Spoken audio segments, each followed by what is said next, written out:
Walang takas ang isang high-value drug suspect matapos siyang madakip sa ikinasang buy-bust operation ng mga otoridad sa San Fernando, Pampanga. Ang report mula kay Patrolwoman Lexin Reyes Sawiran.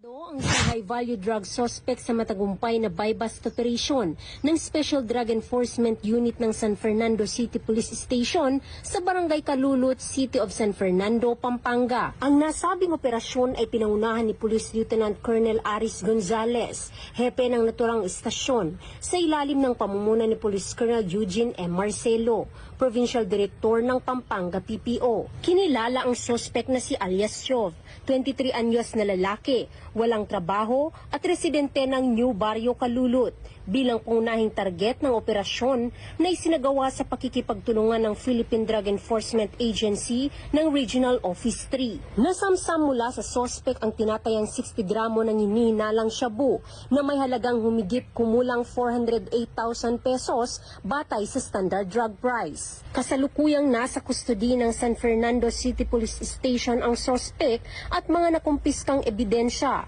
habang inihahanda ang kasong paglabag sa Republic Act 9165 o ang Comprehensive Dangerous Drugs Act of 2002. Ito ay bahagi ng pinaigting na kampanya kontra ilegal na droga sa ilalim ng direktiba ni Police Brigadier General Ponce Rogelio I. Peñones Jr., Regional Director ng Police Regional Office 3. Patuloy ang kapulisan ng Gitnang Luzon sa masusing pagbabantay at aksyon upang mapanatili ang kapayapaan at kaligtasan sa lungsod at sa buong rehiyon.